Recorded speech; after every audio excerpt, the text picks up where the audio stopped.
Turirimbe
Amen. ndabaramutsa mu izina ry'umwami wacu Je Yesu vous Kristo salue au nom de notre Seigneur Jésus-Christ. kandi ndaramutsa na bene data n'abashiki bacu badukurikiye ku murongo wa interinete. Et je salue les frères qui sont sur la ligne d'Internet. Twese tugeze imbere y'Imana, Nous tous, nous sommes devant Dieu. Uwiteka atugirire neza. Que Dieu nous fasse du bien. Mu bundi buryo turi umurima w'Imana, Nous sommes dans le champ de Dieu, aho Imana ishyira ijambo ryayo là où nous trouvons Dieu dans sa parole. rikera imbuto nyinshi. Et ça donne beaucoup de fruits. Imana ibaha umugisha. Que Dieu vous bénisse. Tugeze imbere y'Imana, Nous arrivons devant Dieu. ni nayo yaturaritse, Et c'est lui qui nous a kandi ni appelés. ijambo ry'Imana tuje kumva, Et c'est la parole de Dieu que nous venons tuje écouter. gusenga. Nous venons prier. Hari byinshi tuba twiriwemo Il y a beaucoup de choses qui se sont passées bishobora dans nos gushaka vies kugukurikira. qui veulent te suivre. Bisaba ici. yuko ukinjira hano bibwira ngo Il est inyuma nécessaire yanjye, que quand tu entres ici, tu les dises, ugahanga reste amaso derrière aho moi ugiye. et regarde là où tu vas. Kandi turi hafi gutaha. Et nous sommes prêts de rentrer. Imana ibaha umugisha. Que Dieu vous bénisse. Tudatinze reka Sans duhaguruke tarder, lèvons-nous. dusome muri Luka Lisons dans l'évangile de Luc, ibice 8, chapitre 8, duhere ku murongo wa 4 tugeze ku wa 15. du 4e jusqu'au 15e verset. Luka 8 Luc, chapitre 8, kuva kuri 4 kugeza kuri 15. 4e au 15e verset. nuko abantu benshi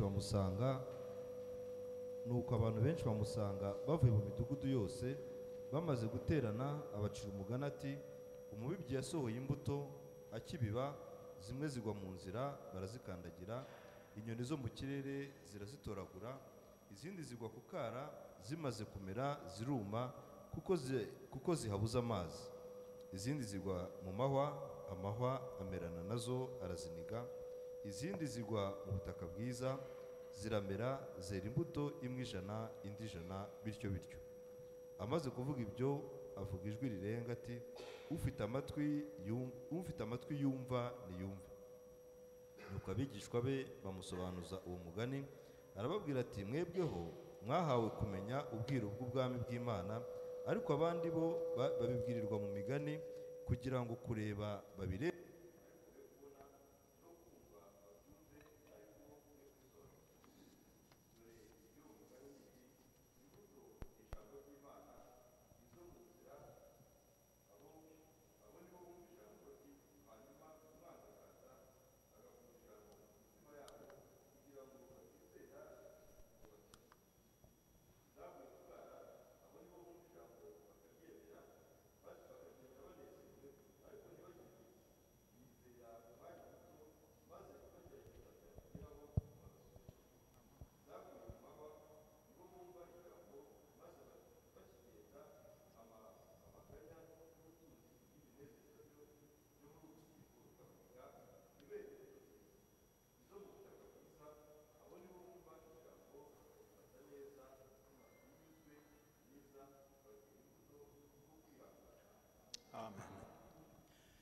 kandi ukwikunda umwana wayo yeni kwinkunda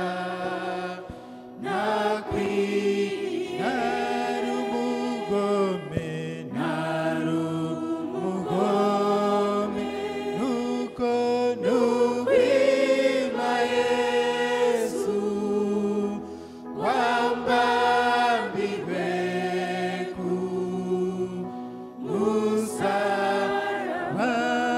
mubo yacu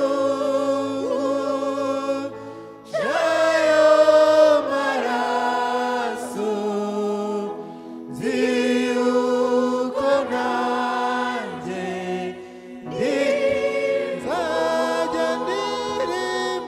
nzajya ndirimba urwo rukundo ndukwize mu isi yose. Buri wese arasenga. Mwami wacu Yesu Kristo, Mana nzima, Mana yumva kandi Mana isubiza, ushimwe kandi uhimbazwe. Urakoze ku mugoroba w'uyu munsi, tugeze imbere yawe Mwami, ari wowe tuje dusanga. weze umukobwa wawe, weze umuhungu wawe, nanjye unyeze umugaragu wawe umweze. Mwami, aya materaniro ari amateraniro meza, turinde kandi turengere. Urakoze databuja. Ninde waje imbere yawe wa mana we, agataha atakubonye wa mana we. Ninde waje imbere yawe wa mana we, agataha atakubonye wa mana we. Mana ishobora byose, Dieu Tout-Puissant, mu izina ryawe Yesu Kristo, dans ton nom Jésus-Christ, abahungu n'abakobwa bawe tuje tes imbere fils et yawe. tes filles, nous sommes Turaje devant toi. mwami, tuje kwakira ijambo Nous ryawe, venons recevoir ta kandi parole. tuje turushye, Nous venons kandi tout en uratubwira faible. ngo abarushye Ceux qui sont n'abaremerewe fatigués et ceux baze qui sont imbere yawe affligés, qu'ils puissent venir ubaruhure. devant toi. None Mana, tukiri imbere yawe, Alors, tukinjira, étant tugitangira, toujours devant toi ibyaha byacu, nos péchés, imitwaro yacu, nos agahinda kacu, afflictions. uburwayi bwacu, ibyo byose tubisutse imbere yawe mwami wacu Yesu Kristo. Amen. Uruhure buri wese afata ijambo ryawe anezerewe. Tumaje kumva ijambo ryawe ko ari imbuto. Mwami, uturinde amahwa kandi uduha amazi y'ijambo, uduhe mwami mbese kuba ubutaka bwiza bwakira ijambo ryawe bunezerewe n'umutima unyuzwe no kwihangana, kugira ngo tubashe kwera imbuto zaryo. Mwami, utugirire neza. Tuzamuye mu ngobyi y'amasengesho umugaragu wawe ugiye kudukorera, ibikorerwa hano byose biheshe izina ryawe icyubahiro. Abagaragu bawe mwami hirya no hino, barimo n'umushumba wacu mwami, ubambika imbaraga. Mwami, abagukorera munsi y'ijuru ubahe kunesha, abakwizera munsi y'ijuru nk'uko ubu duteranye. Mwami, intambara zacu umwanzi wacu n'umwe. Niyo mpamvu muri aka kanya nifatikanyije n'itorero ryawe, Satani watugendaho akaba yatuma twumva nabi, akaba yatuma dutekereza nabi. Mwami, turamwirukanye mu izina ryawe Yesu Kristo. Utugirire neza. Dusabiye igihugu cyacu, dusabiye Isirayeli, dusabiye umurimo wawe mwami, ubane natwe kuva ku itangiriro kugera ku iherezo, mu izina ry'umwami wacu Yesu Kristo. Amen. Imana ibaho umugisha. Que Dieu vous bénisse. Twakiriye mwene data uturirimba. Nous accueillons le frère qui va nous diriger dans l'adoration.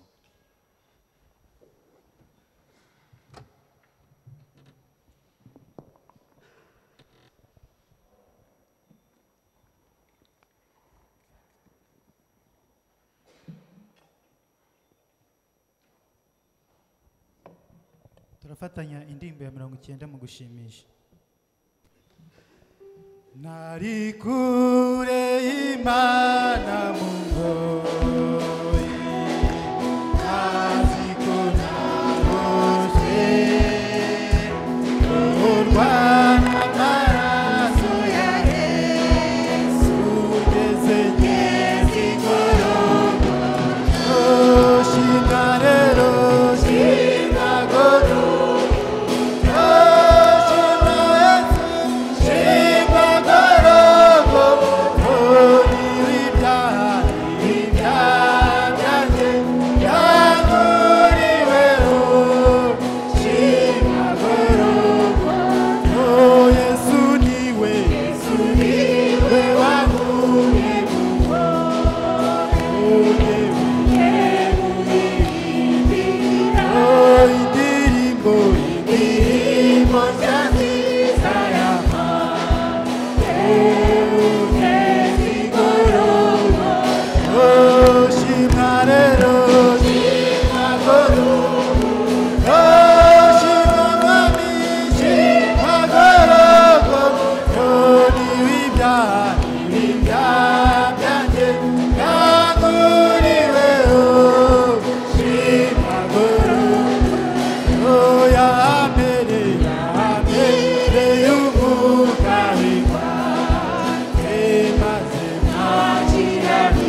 nzayikorera yikoreye imitwaro yanjye nzayikorera yikoreye imitwaro yanjye Nzayikorera yikoreye imitwaro yanjye Nzayikorera yikoreye imitwaro yanjye umwami yesu bamuhoye ibyaha byanjye nzamukorera yikoreye imitwaro yanjye Nzayikorera yikoreye imitwaro yanjye Nzayikorera yikoreye imitwaro yanjye ku musaraba yaziraga ibyaha byanjye nzamukorera yikoreye imitwaro yanjye Nzayikorera yikoreye imitwaro yanjye Nzayikorera yikoreye imitwaro yanjye umwami w'abami bamuhoye ibyaha byanjye nzamukorera yikoreye imitwaro yanjye Nzayikorera yikoreye imitwaro yanjye Oh,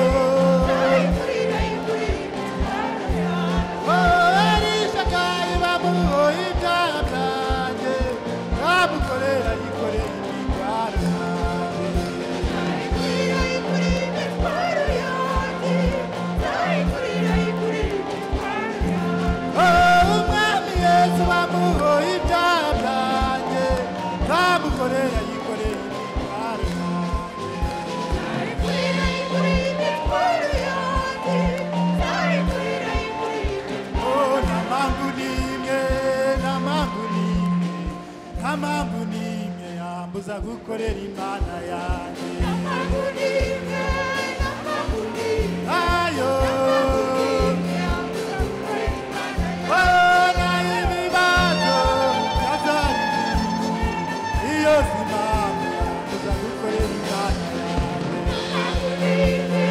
n'amagurika nayo yambuza gukorera Imana naho umusenyi wotsa ibirenge iyo si impamvu yambuza gukorera imana yanjye n'amagurika nayo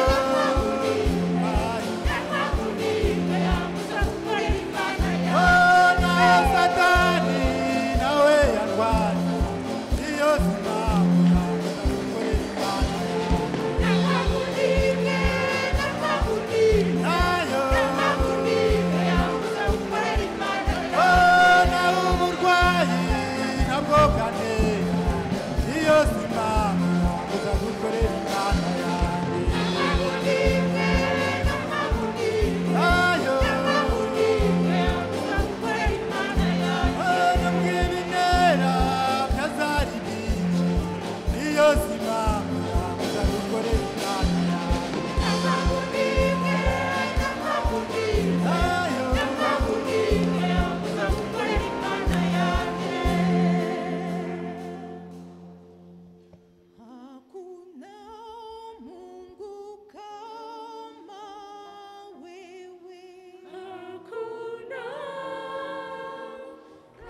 kama wewe, hakuna Mungu kama wewe, hakuna wengine kama wewe.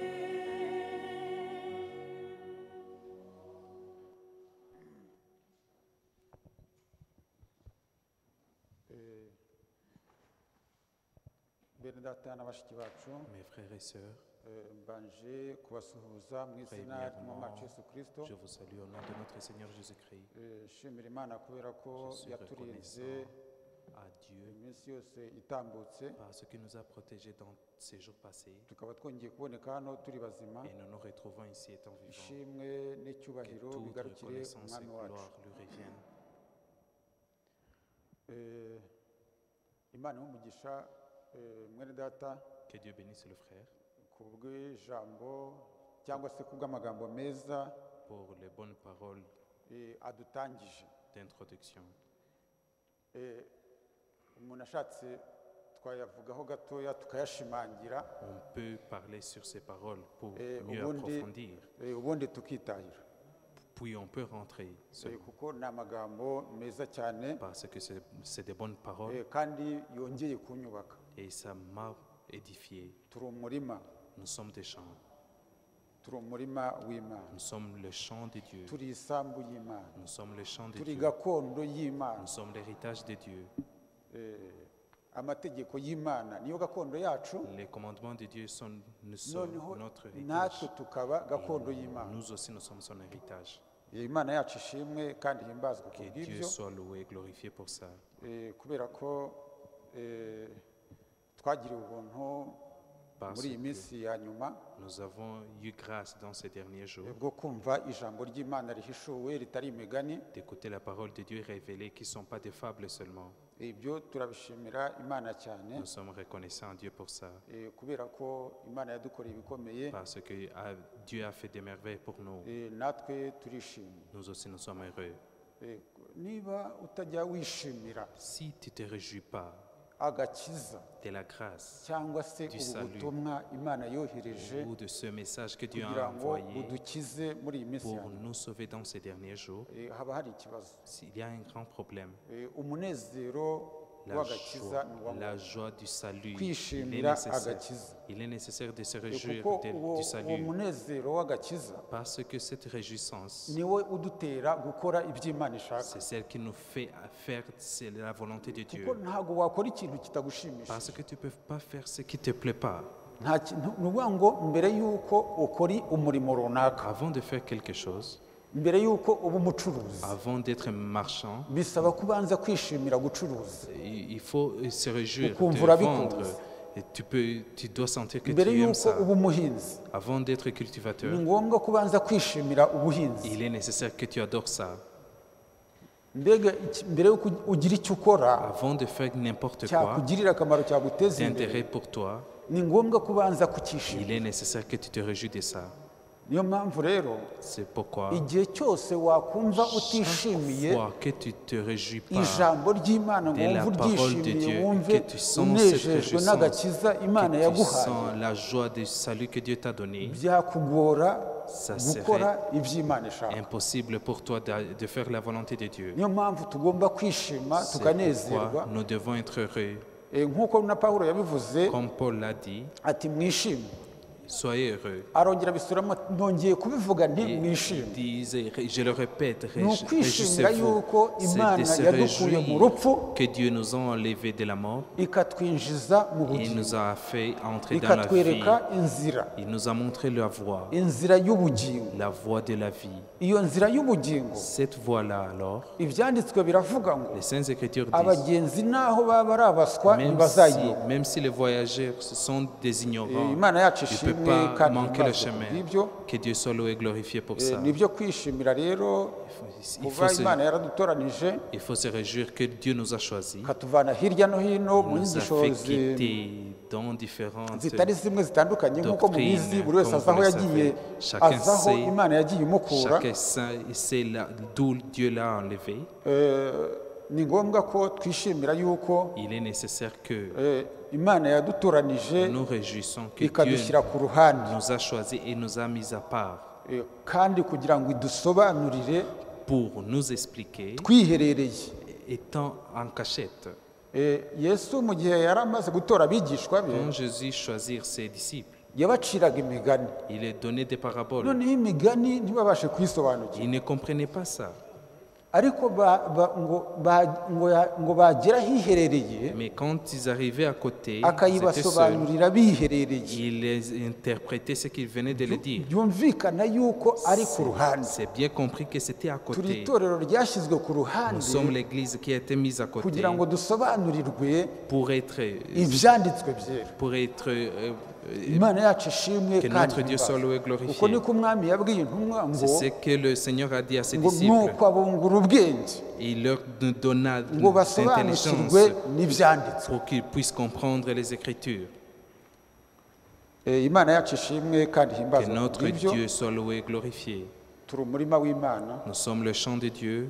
niba umuhinzi iyo afite umurima Quand un cultivateur a un champ, yishimira kuwubyaza umusaruro il prend plaisir de trouver ese intérêt sur utekereza ça. ko niba twebwe abantu Est-ce que tu penses que nous les hommes, tugira umurima cyangwa se si nous ikibanza avons un hano terrain muri uyu mujyi ukaba ufite dans cette ikibanza ville, tu as un terrain dans cette ukaba ville, uvuga uti iki kibanza ngiye et tu kukibyaza dis, umusaruro je vais trouver ntubake intérêt dans n'inzu cette ce terrain et je vais cyangwa se y uyu murima bâtir ngiye une maison kuwuhinga nkubyaze où je umusaruro vais cultiver dans ce champ. niba dutekereza gutyo Si nous pensons comme ça, none se mutekereza ko imana ari injiji est-ce que vous pensez que Ku Dieu buryo est idashaka insensé, umusaruro.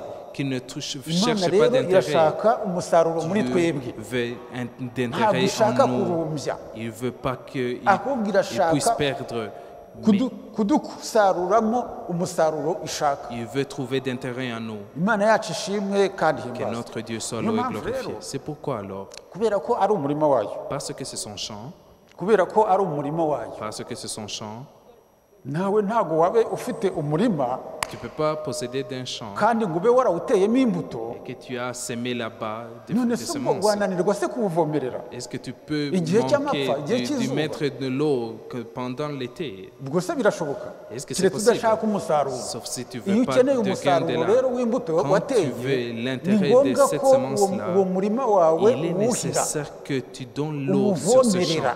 Tu lui mets d'eau. ndatekereza ko ari byo Je crois que c'est ça. imana yacu ishimwe kandi Que himbazwe notre Dieu soit yewe loué et ntabwo glorifié. wawuvomerera Tu ne peux pas y mettre d'eau. wawuvomerera Tu dois y mettre l'eau. wawuyoboramo amazi Tu dois mettre l'irrigation amazi dedans. kugira ngo Pour imbuto que wateyemo ivome ikure cette yere semence imbuto puisse grandir. nicyo gituma C'est pourquoi, imana imaze gutoranya quand Dieu choisit edeni l'Éden, le jardin ngo d'Éden, ihashyire abana bayo pour y mettre ses enfants, uzasome neza lis bien, uzongere usome neza lis bien. niba encore. waranahasomye uzongere Si usome tu as neza lis encore. aho ngaho muri edeni Là-bas dans le jardin ngo d'Éden, umugezi uturuka mu edeni le fleuve sortait d'Éden, unetesha ya ngobyi arrosait ce jardin-là. ngo uwo mugezi uvamo Ce fleuve-là, uzasome neza lis bien, dukurikire neza suivons bien. uwo mugezi Ce fleuve-là, ni umugezi umwe c'est un fleuve.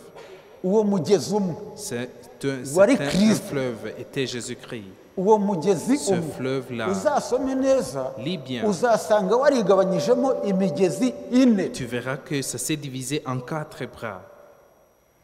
ibyo byari bifite ikintu bivuze Ça kuri twebwe signifiait uyu quelque munsi chose pour nous aujourd'hui. byari bifite icyo bivuze Ça signifiait quelque chose. mu gihe yesu yatoranyaga intumwa Quand Jésus choisit ses disciples, agatoranyamo matayo qu'il choisit Mariko, Luka Matthieu, na Marc, Yohana Luc et Jean, kugira ngo bandike pour qu'ils puissent écrire, bandike iby'umwami pour yagiye akora qu'ils puissent écrire les nouvelles de Jésus. kuko byari bifite icyo bivuze Parce que ça signifiait quelque chose. imana yacu ishimwe kandi Que himbazwe notre Dieu soit loué et glorifié. kandi bifite icyo bivuze Et ça signifie encore quelque Kuri chose twebwe, pour nous. kuri za mbaraga z'ibizima bine Sur cette force-là de ces 4 izo êtres, mbaraga z'ibizima bine les forces de ces 4 êtres zakoreye vivants, ce qu'ils ont fait, muri pawulo ils ont agi dans Paul, irene Irénée, literi Luther n'umuhanuzi et le w'igisekuruza cyacu prophète de notre âge. Amen. imigezi ine urumva ko Mais vous comprenez que itorero l'Église, iyo migezi ine ces 4 fleuves yanyuriye ont passé, yanyuriye yesu kirisito ils ont passé, anyuriye muri Jésus-Christ a passé à travers muri abo bahamya cyangwa ces se muri 4 abo témoins, ces 4 pawulo irene Paul, literi Luther, buranamu Branham, imana inyuriye muri abo Jésus, mais Dieu passa umurima wayo dedans. Son champ wagiye ugaragaza imbuto a manifesté des fruits. n'uyu munsi Même aujourd'hui, noneho itorero l'Église rigomba kugaragaza imbuto doit manifester des kubera ko fruits ryavomerewe parce qu'il a été arrosé. hari imigezi ine Il y a 4 fleuves. iyo migezi ine Ces 4 ni fleuves, iyo kuhira itorero c'est pour ry'imana arroser l'Église de Dieu. Amen. nibyo turi C'est umurima vrai, w'imana nous sommes le champ de Dieu. turi umurima w'imana kandi Nous imbuto sommes le champ de y'imana Dieu. igomba Et la kugaragara semence de mbega Dieu ijambo doit être manifestée. La parole. mbega iyo uteye ijambo Quand tu sèmes la parole, ntiwasarura ijambo tu ne peux pas. niyo mpamvu yesu kirisito agiye C'est kuza pourquoi gutwara Jésus-Christ umugeni ijambo va venir prendre agiye kuza l'épouse gutwara parole. umugeni Il va ijambo venir prendre l'épouse parole. iyo uteye imbuto y'ikigori Quand tu sèmes la graine, ujya gusarura igishyimbo. est-ce que tu vas y prendre Ibyo bibaho. le haricot? Est-ce Iyo que c'est uteye possible? ishaka Quand tu sèmes, ujya gusarura urugano. est-ce que tu peux aller s'aimer Urubuto un grain uteye et trouver une autre? nirwo uba ukeneye gusarura. Ce que tu sèmes, c'est ce que tu vas Noneho récolter. n'Imana niba yarateye ijambo muri twe, Si Dieu a semé la ikeneye parole en kuzaza nous, gusarura ijambo. il veut venir Niyo mpamvu récolter la umwana w'Imana parole. buri gihe cyose C'est pourquoi l'enfant de Dieu, chaque yisuzume fois, kugira ngo il yumve ko muri we s'examine pour qu'il harimo rya sache jambo. qu'en lui, il y a cette parole. Rya jambo Cette parole-là, riri muri we, cette kandi parole-là qui iryo est en jambo lui. Et cette parole rikaba ryera imbuto, doit donner rikaba des fruits rishyirwa mu bikorwa. et doit être mise en action. Imana yacu ishimwe kandi Notre ihimbaze. Dieu soit loué et Ibyo rero glorifié. turabishimira Alors Imana nous sommes cyane, reconnaissants à Dieu pour ça, kuko yadukoreye ibikomeye, parce qu'il nous a fait des merveilles natwe turishimye. et nous sommes heureux. Reka muhaguruke kugira ngo dusomerwe Mettons-nous ibyanditswe. debout pour lire les Écritures.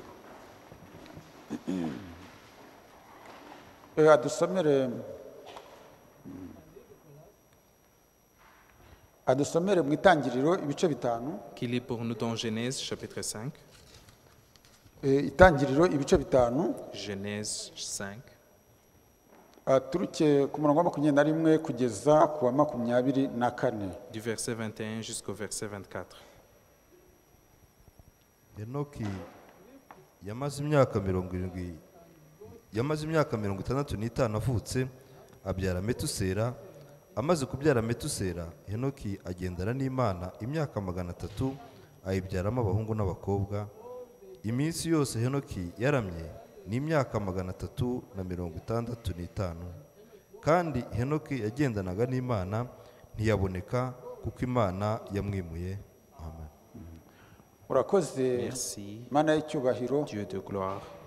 dukomeje kugushimira ku Nous bw'amagambo continuons de te meza dukomeza remercier kumva, pour les bonnes paroles que nous écoutons, amagambo meza les adukomeza, bonnes paroles qui nous fortifient adufasha muri uru et rugendo. qui nous aident dans ce voyage. Turagushimiye rero, Nous te remercions mwene alors. data amaze kudusomera Le frère vient de lire pour ibi nous byanditswe, ces ari byo écritures. tumaze gusomerwa, ari byo ce que tutarasomerwa, nous avons lu et ce que byose nous n'avons pas lu encore. turagusaba kugira ngo umwuka En wawe tous, abizeho, nous demandons que ton kugira esprit ngo twese mu mwuka umwe fût descendu buri wese sur ku eux ruhande rwe dans un même abone esprit, umugabane we. que chacun reçoive sa part. Ntiwite ku ntege nke zacu, Ne regarde pas nos ahubwo faiblesses, wite ku rukundo mais wadukunze, regarde sur l'amour que tu nous as wite ku aimés. mbabazi watugiriye, Regarde sur l'amour wite databuja et le pardon mwami que tu as eu ku pour nous. migambi yawe wagambiriye kuva Regarde kera isi n'ijuru tes bitararemwa plans yuko d'avant la fondation du tuzaba abana monde, bawe. que nous serons tes Ni enfants. ukuri databuja, maze utugirire Maître, ubuntu ku mugoroba munsi. Fais-nous grâce dans cette Ubwo turi soirée, imbere yawe, puisque nous sommes devant toi. turakwinginga kugira ngo Nous te utegeke kandi prions uyobore que tu byose, diriges tout. mu izina rya Yesu Au Kristo nom de dushima. Jésus-Christ, nous le demandons. Amen.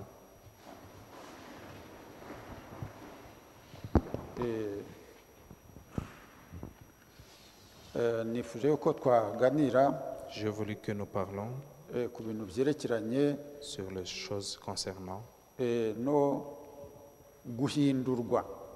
la transformation. Guhindurwa. La transformation.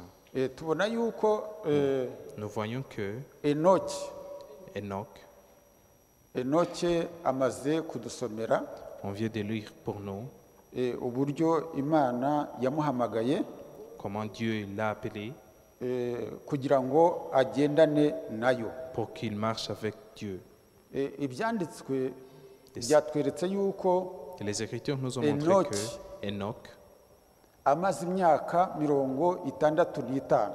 âgé de 65 ans, Iyo myaka 65 ces 65 ans yari imyaka y'ubujiji, était l'âge de l'ignorance. imyaka y'ubujiji, L'âge de l'ignorance. nk'uko natwe dufite. Buri muntu wese, Comme nous aussi, nous avons umuntu wese agenda agira imyaka chacun a une âge y'ubujiji, kuko de twese l'ignorance. twakoze ibyaha. Parce que nous tous, nous avons péché.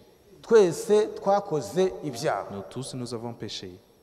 abantu bose, Chacun, de uhereye nous, kuri Adamu commençant par Adam, kugeza uyu munsi, même aujourd'hui, twese twagiye dukora nous ibyaha, tous, nous avons péché. ahubwo tugakizwa n'imbabazi z'Imana. Nous sommes sauvés par le pardon de Dieu. Nk'uko Adamu na Eva bamaze Comme gucumura, Adam et Ève, après avoir péché, Imana yabababariye, Dieu les a pardonnés. natwe nous aussi, imana yaratubabariye Dieu nous a pardonné. kubera ko hari iminsi twagenzemo Parce nabi. qu'il y a des jours que nous avons mal imana yacu marché. ishimwe kandi Que himbazwe. notre Dieu soit loué et glorifié. noneho Alors, enoki Enoch, byasabaga yuko il était nécessaire ageza igihe qu'il arrive à un temps agatangira kugendana n'imana et qu'il commence à marcher avec amaze Dieu imyaka 65 après 65 ans. ibyanditswe bimaze kutubwira yuko Les Écritures viennent de nous dire que enoki yagendanye n'imana imyaka 300 Enoch a marché avec Dieu 300 ans. yagendanye n'imana imyaka 300 Il marchait avec Dieu 300 ans. natwe buri wese ku ruhande rwe Nous tous, afite igihe nous avons notre temps. afite igihe Et chacun a son afite temps. umunsi Il a son jour. yafasheho icyemezo Là où il s'est décidé cyo gutangira kugendana de n'imana commencer à marcher avec Dieu. igihe cyo kubatizwa mu izina rya yesu Le kirisito temps d'être baptisé au nom de Jésus-Christ. kugira ngo atangire Pour kugendana qu'il n'imana puisse commencer à marcher avec Dieu. imana yacu ishimwe kandi Notre himbazwe. Dieu soit loué kuko et umuntu glorifié. wese agenda Parce agira que igihe cye chacun a son temps n'imyaka ye et son âge. enoki Enoch yagendanye n'imana imyaka 300 marchait avec Dieu 300 ans. urebe ukuntu imana igenza uko ishaka Observez comment Dieu agit kandi de sa imana volonté igatanga uko et ishaka comment il donne selon nta sa muntu volonté. yikoma mu nkokora Personne ne peut être contre nta lui. wayiburanya Personne ne peut, nta wayibwira ngo uragira ibiki personne ne peut se disputer imana avec yacu Dieu. igenza uko ishaka Dieu agit comme il veut. ishobora kuguhamagara ufite imyaka 12 Il peut t'appeler ayant 12 ans, ishobora kuguhamagara ufite 20 il peut t'appeler ayant 20 ans ishobora kuguhamagara ufite 80 ou 80, ishobora kuguhamagara il peut t'appeler ufite imyaka 40 ayant 40 ans ukizera et tu crois. ukabatizwa mu izina rya Tu es yesu baptisé kirisito au nom de Jésus-Christ mu mwaka wa 41 ugataha et au 41e année, tu rentres. sinzi niba tugendana Je ne neza sais pas si nous marchons ensemble. imana rero igenza uko ishaka Dieu agit comme il veut. ariko niba imana yaraguhamagaye Mais si Dieu t'a appelé ikaguhamagara kugira ngo ugendane nayo et qu'il t'a appelé pour marcher avec lui, nturebe igihe regarde pas le temps. nturebe igihe ugendanye nayo Regarde pas l'âge où tu cyaba commences à marcher kigufi avec lui. cyaba Que ce kirekire soit court ou wowe que icyo ce soit usabwa élargi. ni ugukomeza Ce qui t'est kubaha demandé, imana c'est de continuer à respecter ni Dieu. ugukomeza kugendana nayo C'est de continuer à marcher avec lui. niyo mpamvu C'est pourquoi ni ingorane cyane c'est malheureux igihe uzatangira kubara quand iminsi tu vas umaze mu continuer, butumwa quand tu vas commencer à compter les jours que tu viens de passer dans le message. uwabatijwe ejo bundi akaza C'est lui qui a yakubona mu été ikosa baptisé l'autre jour et quand il te voit dans une faute, yaza yakubwira ati ariko se mwene quand il data commence à te kutwigishijwe gutya na demander, nous gutya avons été none enseignés nkaba ndeba ugenda ainsi, gutya et tu commences à marcher comme ça. kutwigishijwe yuko umuntu Parce agomba que nous kunyura aha avons none nkaba été ndeba enseignés utangiye de guca marcher comme ça et tu commences à passer ici. wowe wa mwana we ngo wabatijwe Tu ejo vas bundi lui dire, ngo toi nturamara enfant, n'umwaka tu as njyewe été maze baptisé il y a imyaka quelques jours, 20 tu mu n'as pas même butumwa passé même une année. Moi, Njyewe j'ai maze imyaka passé 20 mu 20 ans butumwa dans le message. ntabwo ari byo C'est pas vrai. wirebe igihe Ne umaze mu butumwa regarde pas le temps que tu viens Ntabwo de ari byo passer Imana dans le ireba. message. C'est Imana pas ça ireba que Dieu uyu regarde. munsi hawe. Dieu regarde ton présent. nuramuka ugiye mu byaha Quand tu vas entrer dans le muri péché, ezekiyeli haravuga ngo dans ibyo Ézéchiel, wakoze il est dit, byose tout ce que tu as fait bizaba byabaye imfabusa sera nul. niko ibyanditswe bivuga C'est ce que les niyo mpamvu Écritures disent. nta mwana w'imana C'est pourquoi ukangisha na aucun rimwe enfant de ntabwo Dieu ashobora gupima fait peur. gukangisha Il peut pas essayer igihe de faire amaze mu peur butumwa aux gens cyangwa ngo par akangishe le temps qu'il imirimo vient de yakoze passer dans le message ou les actions qu'il a fait. tugendane neza Marchons ensemble. ntabwo ushobora Tu peux kwibwira gutangira kwishyira hejuru mu mutima Tu peux pas- utangire kuvuga ngo njyewe maze imyaka Tu myinshi peux mu pas butumwa dire dans ton cœur que tu viens de passer ngo un mwebwe longtemps ngo dans le wowe message ngo waje ejo bundi et que ngo none urashaka et commencer kunyigisha à dire aux gens, tu es venu il y a quelques jours. ntabwo ari byo C'est pas vrai. yakwigisha yaguhugura Il peut t'instruire. na petero yaciye bugufiya yemera Même Pierre, guhugurwa na C'est pawulo waje un billet nyuma pour être enseigné par Witonde, witonde aho Paul ngaho, qui est venu witonde. dernièrement. Fais umukuru ni umwe attention. gusa ni yesu kirisito Le plus grand et seul, c'est Jésus-Christ. C'est vrai. ntabwo uri mukuru mu butumwa Tu n'es pas le ahubwo plus ancien dans umukuru le ni yesu message. kirisito Le plus ancien, c'est twese Jésus-Christ. duhora turi abana Nous tous, nous sommes des imbere enfants y'imana devant Dieu. duhora turi abana Nous sommes toujours des enfants. noneho rero Alors, utekereze pensez-y. enoki yagendanye n'imana imyaka 300 Enoch a marché avec Dieu 300 ans. nyamara igisambo Mais nyamara cya gisambo ku musaraba alors ce voleur-là, à la Sinzi- croix, je ne sais pas, uko bibiri itwereka ntabwo comme cyamaze la n'umunsi Bible nous le dit, n'a pas passé Ntabwo dans le message cyagendanye na même Yesu un jour, n'umunsi. n'a pas marché avec Jésus un ahubwo jour. yesu yarakibwiye ngo kubera ubuhamya utanze Jésus, à cause de uhamirije ce témoignage-là kubera que ko tu viens de umpamirije donner, parce que tu viens de me témoigner, uzampamiriza imbere y'abantu c'est lui qui me nanjye témoignera devant nzamuhamiriza les imbere ya hommes. data Je le n'abamarayika témoignerai devant le niko Père et umwami les yavuze anges. C'est ce que ntabwo le byasabye Seigneur a yuko dit. kiriya Ça n'a gisambo pas fait kimuhamiriza que c'était pas nécessaire que imyaka ce voleur myinshi. le témoigne beaucoup des années. imana yacu ishimwe kandi Que himbazwe notre Dieu soit loué et glorifié. mu kanya gato gusa Dans un petit court ntabwo temps, impamvu ndimo gutinya kuvuga ngo igihe runaka je ne ni veux uko pas dire, bitanditse je veux pas Icyo insister à tuzi un ni temps uko parce que c'est nta pas écrit. munsi warenzeho Nous savons qu'il n'y a pas eu même un jour de plus. ahubwo ako kanya amaze cet kumuhamiriza instant-là, après yaramubwiye avoir le ngo témoigné, il lui a igihe dit, igihe kiriya gisambo cyavuga ngo Quand le "Rata wowe voleur a nugera mu dit, bwami quand bwawe tu arriveras uzanyibuke dans ton royaume, abishyira kera souviens-toi de atoya moi. yesu aramubwira ati Mais oya Jésus lui a dit, ahubwo non. uyu munsi turi Même bubane muri aujourd'hui, paradiso nous serons ensemble dans le paradis. urabona ukuntu imana yigenga Vous voyez comment Dieu est indépendant. imana irigenga mu murimo Dieu mu murimo- est mu murimo indépendant wayo dans mu son murima œuvre, wayo dans Reka- son champ. biraje reka mbivuge Mais ni mu c'est- murima wayo mais imana c'est irigenga dans son champ. isarura Dieu uko est ishaka indépendant. Il récolte comme il veut. kandi rero Et alors, ntuzatangire kubara igihe kirekire igihe uri mu itorero ry'imana commence par compter Oya. beaucoup de temps quand tu es dans kuko l'église imana de Dieu. ishatse Parce yagusarura que si Dieu veut, il peut te ufite récolter. imyaka Et il y makumyabiri a 20 ans, ishatse yagusarura il peut te ufite récolter. 30 Et il y a même ishatse 30 yagusarura ans, ufite ou 70 ishatse 70 yagusarura ans, ufite 15 ou 15 ans. igusarura Il te igihe ishakiye récolte quand il veut. igutwara igihe Il te met ishakiye quand il veut. ikakugira umuganura Il te kugira ngo ube fait une umuganura récolte. igutwara igihe ushakiye Il te prend quand il niyo veut. mpamvu utagomba kuvuga ngo C'est ngo njye pourquoi ngo tu ne dois pas dire, ngo ndacyari moi mutoya je ngo suis mfite igihe toujours oya jeune, igihe ni j'ai icy'imana d'autres temps. Le igihe temps cyawe ni appartient uyu à munsi Dieu. Ton temps est ibyanditswe biravuga aujourd'hui. ngo uyu Les munsi Saintes Écritures niwumva disent, ijwi ryayo aujourd'hui, quand tu ntiwinangire écoutes umutima sa parole, n'endurcis pas ton cœur. na yakobo arongera aravuga ati Même Jacob dit, ntimukavuge ngo Jacques ngo dit, ngo njyewe nzakora Ne dites pas. ibintu gihe runaka Je- ngo je- tuzagira runaka je dutunde ser- je tugire gutya servirai à tugire cet gutya ange, nous ngo irons ahubwo chez ngo quelqu'un, nous nimujya ferons ça. gushaka gukora Mais quand ngo vous mujye voulez- muvuga muti quand vous umwami irez faire nabishaka quelque chose, tuzakora gutya disez, na gutya si c'est la volonté de Dieu, du Umwami Seigneur, on nabishaka. fera ça. Si c'est la volonté du tuzakora Seigneur, gutya na gutya on fera ceci et cela. umwami nabishaka Si c'est la volonté du Seigneur, nzakora iki je ferai umwami ça. nabishaka Si c'est la volonté nzakora du iki Seigneur, je umwami ferai ça. nabishaka Si c'est la nzakora volonté iki du Seigneur, je ferai kuko ça. uyu munsi Parce niho hawe qu'aujourd'hui, ejo c'est ton hawe temps. Demain, ça ne t'appartient pas. niyo mpamvu C'est pourquoi imana ishimwe cyane Que Dieu soit kandi loué et umugisha glorifié. urubyiruko Et qu'il rwacu bénisse notre kubera ko jeunesse. rwicishije Parce bugufiya qu'ils kandi sont rukamenya humiliés gukorera et ils ont imana su mu gihe cyarwo servir Dieu dans leur temps. mu gihe Dans leur temps.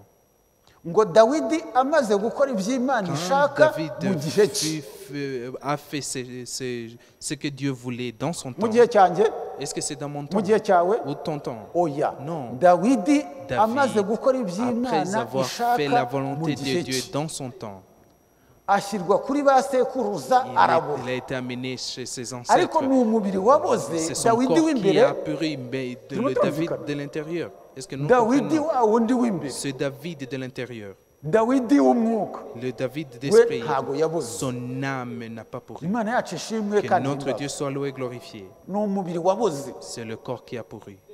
turimo turumvikana aho ngaho Est-ce que nous comprenons là? ni umubiri C'est vrai. waboze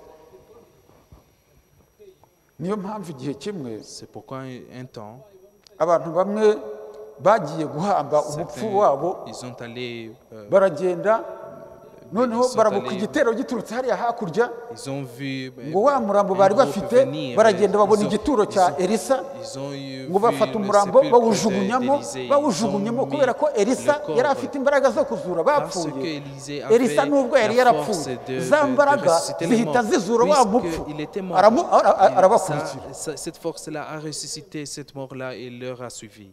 imana yacu ishimwe kandi Que himbazwe. notre Dieu soit loué et glorifié. urumva yuko Vous comprenez que, tugarutse aho ngaho kuri elisa en retournant sur ces tugarutse aho Élisées-là, ngaho si nous revenons urumva là, ko icyo vous umuntu azapfa ari comprenez cyo que- nicyo azazuka ari cyo. comme tu mourras, Nupfura c'est celle umujura, que uzazuka uri tu umujura. ressusciteras ainsi. Nupfura Si tu meurs umusambanyi, étant uzazuka uri voleur, umusambanyi. tu ressusciteras Nupfura étant umubeshyi, voleur. uzazuka uri Si tu umubeshyi. meurs Nupfa ufite urwango, menteur, uzazuka c'est ufite ainsi que tu urwango. ressusciteras. Si tu as la haine en toi, tu ressusciteras ainsi. Nupfa ufite urukundo, Si tu uzazuka meurs ufite avec urukundo. l'amour, tu ressusciteras avec l'amour. Nupfa ufite kubabarira, Si uzazuka tu as le ufite pardon en kubabarira. toi, Icyo en uzapfa mourant, uri tu cyo nicyo ressusciteras uzazuka uri ainsi. cyo. Comme tu mourras, c'est ainsi Kandi que icyo tu Yesu seras azasanga ressuscité. Et uri ce cyo que nicyo Jésus azaguhindura uri cyo. retrouvera en toi, c'est ce qu'il te nicyo uyu mubiri transformera avec. uzahindurwa. Niyo mpamvu C'est buri gihe pourquoi cyose twisuzuma. chaque Ntabwo fois nous nous twisuzuma examinons. igihe tugiye Nous nous gusangira examinons pas quand umugati gusa mu gihe nous cy'ifunguro. allons à la Sainte Seine. Ahubwo Non. umwana w'Imana Mais chaque ahora toutefois, l'enfant yisuzuma de igihe Dieu cyose. s'examine chaque fois. Yisuzuma igihe Il cyose. s'examine chaque fois. Akisuzuma Il ese uyu munsi s'examine. nagenze nte? Comment est-ce que j'ai marché aujourd'hui? Nagiye mu isoko, nagiye suis mu allé au bantu, marché, nagize je suis gute, allé nakoranye parmi les gens. na runaka. J'ai travaillé avec Ese uyu ceci et munsi cela. twakoranye gute? Comment est-ce que j'ai Aho travaillé sinamubereye avec ceci et igisitaza. cela? Est-ce que j'ai Aho pas sinamu- été pour lui aho sina- aho une sinamubangamiye. épreuve? Est-ce que j'ai- Umwana j'ai- w'Imana ahora yisuzuma Tout kandi enfant de akihana Dieu imbere s'examine y'Imana, chaque fois. akitunganya, Il se purifie devant Dieu. akiyeza, Il se kuko purifie, se ntabwo sanctifie. azi niba Parce qu'il ne urupfu sait pas rwaza si cyangwa Yesu la akaza. mort Ni va ibintu venir bibiri. ou que Jésus vienne. Umuntu aba C'est deux ategereje, choses. twebwe ubu dutegereje ibintu Nous, bibiri. nous attendons deux choses. kuba urupfu rwaza Que la mort puisse ntabwo venir. uzi igihe cyarwo, On ne sait pas de son temps. cyangwa se kuba Yesu yaza. Que Jésus vienne. ndatekereza ko nibyo Je crois que c'est vrai. nibyo ni C'est ibintu vrai. bibiri. Il y a deux choses. C'est deux choses. urupfu rushobora kuza La mort cyangwa peut Yesu venir akaza, ou Jésus peut venir.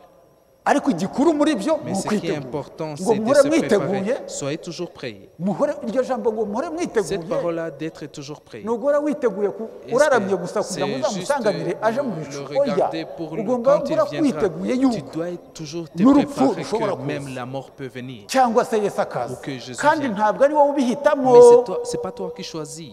kabisubiremo, Je veux ntabwo ari répéter wowe ça. ubihitamo. C'est pas toi qui choisis. kagenda kubwira bariya, Je vais même le dire aux autres. ntabwo ari wowe ubihitamo. C'est pas toi qui le choisis. ntabwo ari wowe ubihitamo. C'est pas toi qui le choisis. Imana C'est niyo Dieu iguhitiramo qui icyo choisit ishaka, pour toi selon sa kandi volonté. ikabona yuko ari byo Il byiza. voit que c'est bien nubwo pour wowe toi. wabona Même ko ari si bibi, tu vois que c'est ariko pas yo bien pour irabona toi, ko ari mais byiza. lui, il niyo voit que c'est mpamvu bien. umwana C'est w'Imana mu pourquoi bintu l'enfant byose de Dieu, arashima. en toutes choses, il est reconnaissant. arashima Il est reconnaissant. arashima. Il est reconnaissant. Imana idufashe tugirire Que neza Dieu twe nous kuba aide. timoteyo itadusohoraho, Que le ngo mu Timothée gihe mu ne minsi ya s'accomplisse nyuma, mu pas minsi sur nous. y'imperuka, Dans les abantu derniers bazaba ari jours, indashima. les gens seront indashima ntabwo ils seront ukwiriye kuba ingrats. indashima, Et tu ahubwo dois pas twebwe être dukwiriye ingrat. guhora Nous, dushima. nous devons être toujours reconnaissants. Hey, C'est nibyo vrai. nibyo C'est vrai. nibyo ntabwo dukwiriye kuba indashima, Nous devons pas ahubwo être dukwiriye ingrats. kuba abahora Mais bashima, nous devons être toujours des bashimira gens qui umwami, sont bashimira reconnaissants à ibyo leur Seigneur. yadukoreye. Soyons twari reconnaissants de dupfuye ce qu'il a tuzize fait pour ibicumuro nous. Nous étions n'ibyaha morts à byacu, cause de nos péchés. kubw'ubuntu bw'Imana Mais par Imana grâce de Dieu, iradukiza, il nous a itabitewe n'uko Pas twakoraga que imirimo nous avons myiza, fait de bonnes ahubwo œuvres, ibitewe n'uko mais yabigambiriye parce qu'il a kuva kera planifié isi n'ijuru ça bitararemwa, avant la fondation du by'uko monde, uzerekana imbaraga zayo muri Il kino gihe cyane. manifestera sa force dans ces derniers temps. nibyo C'est vrai. nibyo C'est vrai. ntabwo ari wowe ubihitamo, C'est pas ntabwo ari wowe toi uhita qui choisis. igihe, C'est pas toi qui choisis le temps. ntabwo ari wowe uhitamo igihe, C'est pas toi ahubwo qui choisis le Imana temps, mais niyo c'est Dieu iguhitiramo. qui choisit pour niyo toi. mpamvu umwami Yesu C'est yavuze pourquoi le ati Seigneur Jésus a dit, muhore mwiteguye soyez toujours prêts, kuko mutazi parce que umunsi vous ne savez n'igihe. pas le jour et l'heure. iryo jambo ngo Cette kuko mutazi parole-là, umunsi parce que n'igihe vous ne savez pas le jour et ntabwo ari igihe l'heure. cyo kugaruka kwe kuza C'est gutwara pas itorero gusa, l'heure de son retour pour ahubwo n'igihe cyo prendre gupfamo l'église, kwawe. mais c'est possible que c'est l'heure de ta mort.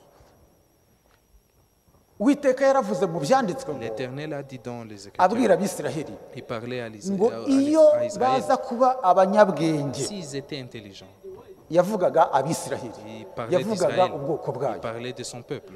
ati iyo baza kuba S'ils abanyabwenge étaient sages, baba baramenye ibi, ils auraient su ça. baba baritaye ku iherezo ryabo. Ils auraient pris soin de leur faim.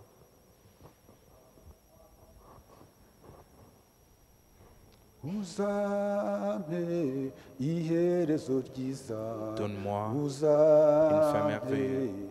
iherezo ryiza Donne-moi un fin merveilleux. iherezo ryiza uzampe iherezo ryiza ngo iyo baza kuba abanyabwenge S'ils étaient sages, baba baramenye ibi ils auraient su ça.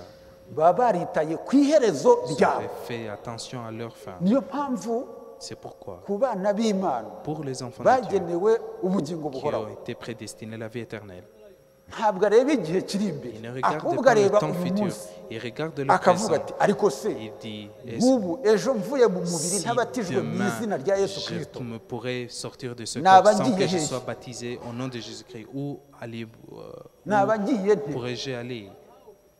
ngize gutya ejo Si je ejo fais mpuye ça, n'imodoka mu et que muhanda demain je rencontre une voiture sur la ntaratunganya na route, mwene data sans que je mette en ikibazo ordre dufitanye le tutarakiganiraho ngo problème que j'ai tugishyire ku avec le murongo frère, tugendane que nous twiyunge puissions marcher ensemble twiyunge pour que nous nous ariko unissions. namwe mubitekereze Pensez-y. hanze bariyunga bigakunda Dehors, ariko mu ils se itorero kuki réunissent. tutakwiyunga Mais ngo pourquoi, bikunde dans l'église, nous ne Kuki- le faisons kuki- pas? kuki bitakunda Pourquoi c'est pas possible kuki dans we l'église? mwene data na mwene Toi, data wundi toi, kuki le mutakwiyunga frère et ngo l'autre, bikunde pourquoi mushiki vous- wacu na vous- mushiki vous wacu pouvez kuki pas vous mutakwiyunga ngo réconcilier, bikunde ma sœur et l'autre, pourquoi vous vous réconciliez kandi pas? hanze birimo gukunda Alors que c'est possible dehors. ngo bishyire mu bwenge ubitekereze Pensez-y.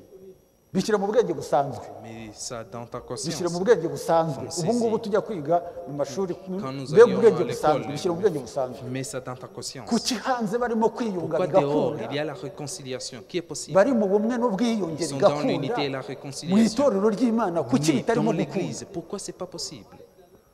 bitekereze ntabwo ndi muri politiki Pensez-y, je ne suis pas dans la politique. unyumve neza Je ne joue pas la ndimo politique. kuvuga ukuri Comprenez-moi kw'ijambo bien. Je ry'imana parle la vérité Kuki de hanze la birimo parole de Dieu. gukunda mu Pourquoi itorero c'est ntibikunde? possible dehors alors que dans mwene data l'église na c'était mwene possible? data bakagirana Il amakimbirane y a des akamara conflits umwaka entre frères et frères pendant bataregerana toute batarahura année alors qu'ils ngo ne se sont pas biyunge. rencontrés pour se réunir, pour Biyunge. se réconcilier. niba hari icyo bapfa S'il y a biyunge un kuki problème entre eux, pourquoi? ni ukubera iki Pourquoi? kuki mushiki wacu na mushiki wacu Pourquoi wundi la sœur et bafite icyo ils sont bapfa entre eux? Ils ont kubera quelque iki chose batarimo contre kwiyunga eux. ngo bikunde Pourquoi ils ne se réconcilient pas?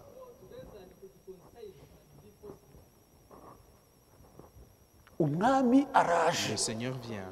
ntabwo aza gutwara Il abafitanye vient pas amakimbirane prendre ceux qui sont en conflit. niba mwariyunze bikanga reba ijambo rinda ubugingo bwawe ariko niba mwene so hari icyo mupfa musange mwiyunge kuki hanze birimo gukunda mu itorero ry'imana ntibikunde ndimo ndabaza kuki we mugore n'umugabo kuki hanze birimo gukunda ariko mu itorero ntibikunde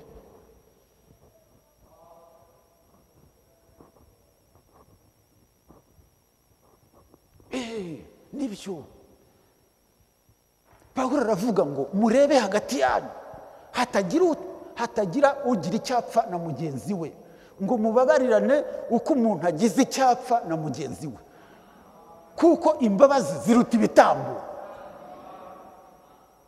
kandi imbabazi ziruta urubanza zikarwishima hejuru urashaka kuzajya mu rubanza babarira imbabazi ziruta urubanza zikarwishima hejuru niko ibyanditswe hano bivuga ntabwo tubisoma nugira ikibazo uzambaze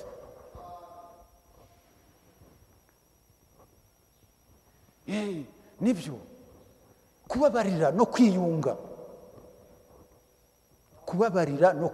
kuki hanze biri mu gukunda mu itorero ry'imana ntibikunde kandi barimo kuvuga bati turitegura gusanganira umwami mu kirere turitegura kwinjira mu buzima bw'iteka ryose kandi abandi ni igihe gito dukurikije ibyanditswe ku baba batizeye ijambo ku baba batarizeye ijambo ry'imana ku bizera ubuzima burakomeza kubera iki birimo gukunda? Kuri iki hanze birimo gukunda, mu nzu y'Imana ntibikunde?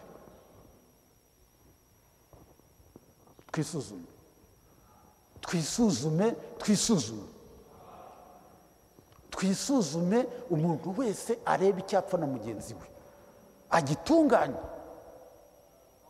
Iryo ni ryo jambo, nibyo byanditswe muri Matayo, ni ijambo ry'Imana, ni ijambo ry'umwami wacu Yesu Kristo. Kuki turishyira ku ruhande? Mwene so ni inyamaswa, mwene so yakugira ate? Ngo baraguseka,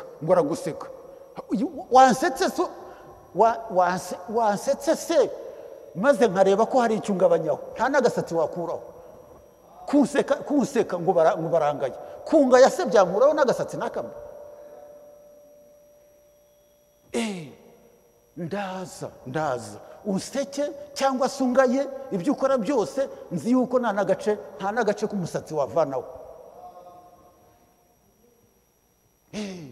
Ngo ugira isoni zo kumpamiriza imbere y'abantu, nanjye nzagira isoni zo kumpamiriza imbere ya Data n'abamarayika. Isoni, abantu baciye umugani ngo isoni zirisha uburozi. Siko bajya baca umugani, niba ari umugani niba ari iki simbizi, ngo isoni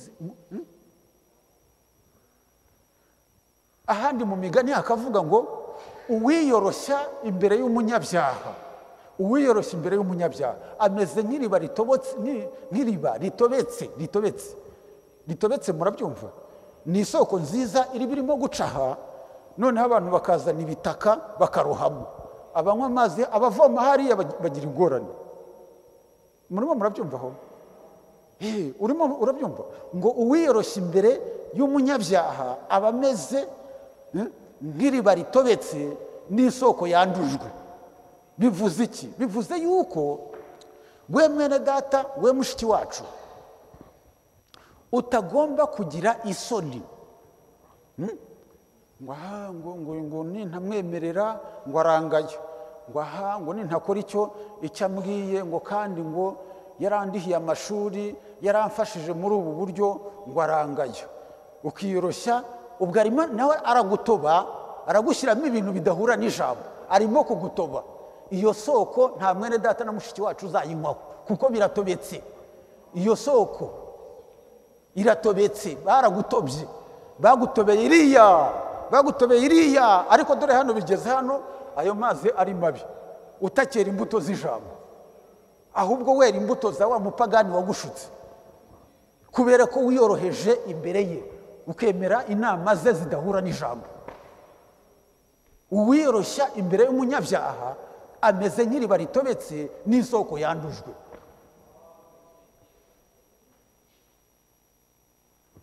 Imana yacu ishimwe kandi himbazwe.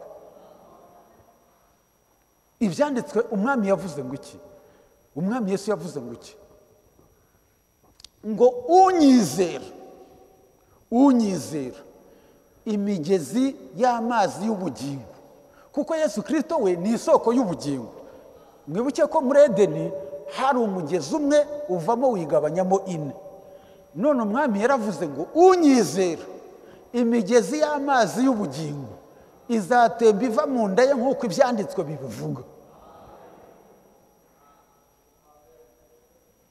Ntabwo wumva ko uri umugezi, uri isoko nawe, ku isoko, kuvoma kuri Kristo. None nujya kuvoma kutizera, ayo mazi bizagenda, ntabwo wumva ko azaba yagutobye.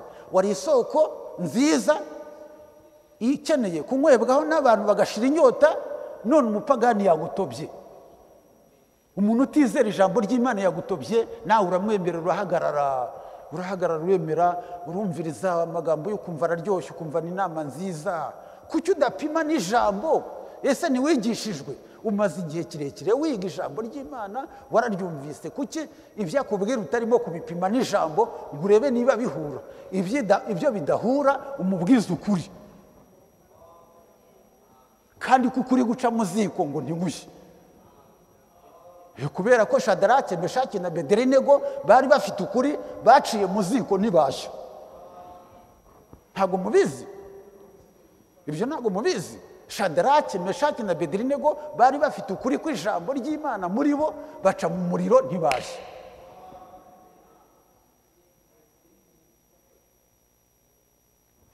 Nibyo imana yacu ishimwe kandi ihimbazwe. Ni ngombwa ko twisuzuma tukamenya uko tumeze. Yesu Kristo araje gutwara umugeni we, kandi aratwara umugeni jambo, aratwara umugeni jambo. Nkeneye gusa n'ijambo, ako karirimbo munyuzeho gatoya nk'iminota imwe. Nkeneye gusa n'ijambo ry'Imana. Mfite intambara muri uyu mutima wanjye. wanjye niyo gusa ijambo ry'Imana, ijambo ry'Imana, ndetse n'amahirwe menshi nimbona nesheje ngasa ni yewe nyine gusa n'ijambo ry'umutima wanjye nyine gusa n'ijambo ry'Imana. Intambara turwana, Imana ibahe umugisha cyane. Mujye mubasabira kugira ngo Imana ibahe imbaraga n'ubushizi bw'amanga. Imana yacu ishimwe kandi ihimbazwe.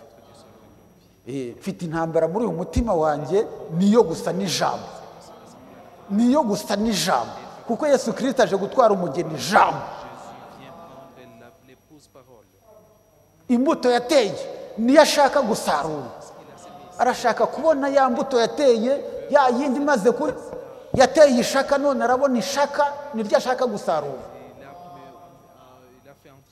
Ntabwo azaza gusarura ibibabi, oya gutoha, kuvuga ngo ujya gusanga urakoma mu mashyi, uragira gute, wagera hirya ukera imbuto z'ubusambanyi, z'ubujura, z'urwango, ishyari n'umujinya n'ibindi bitari bimwe biteye isoni. Wagera mu itorero ugakoma amashyi ugahimbaza ukagira gute, ariko hanze bigacika. Ntabwo ari ibyo, ni ibibabi. Ibyo ni ibibabi. Ntabwo rero umwami ntabwo akeneye ibibabi, akeneye imbuto. Ibibabi nabyo bigira akamaro kuko bijya gusasira ikawa, nabyo bigira akamaro, nabyo ni byiza, nabyo turabyemeraho hato, kuko imbuto ntiyabaho n'ibibabi bitabayeho, sibyo ra? Nibyo n'ibibabi nabyo biba bikenewe, ariko ikikenewe ikigambiriwe n'imbuto. Ntabwo ari ibikenyeri, ntabwo ari ibibabi. Ni byiza nabyo, n'ibibabi ni byiza nabyo nta kibazo, nabyo ni bizi, ariko imbuto ikigambiriwe n'imbuto. Yesu Kristo arashaka imbuto mu itorero, mu itorero rye arashaka imbuto zigaragare, kandi nimukundana ni ikimenyetso cy'uko muri abana be, muri abigishwa be, ko yabigishije ngo umunyabyaha azakomezwa n'ingoyi z'icyaha cye, ngo azaba azize yuko yanze kwigishwa. Imana ibaha umugisha mu mugoroba w'uno munsi, kubera ko mwageze hano, ni imbuto nziza yo gukunda kwigishwa. Ni ukubikunda, kuko umuntu utabikunze ntabwo yaza hano. Umuntu utabikunze birashoboka, simvuze ko utagira impamvu runaka, ibyo ngibyo ntabwo nabyinjiramo, ariko kuba wageze hano kiba ari ikimenyetso cy'uko ushaka kwigishwa, cy'uko ukunze kwigishwa, ukasohoza ijambo ry'Imana. Ngo azapfa azize yuko yanze kwigishwa. Niyo mpamvu duterana, ni ukugira ngo twigishwe. Imana yacu ishimwe kandi ihimbazwe. Ibyo ngibyo turabishimira Imana. Yesu Kristo agiye kuza gutwara umugeni jambo.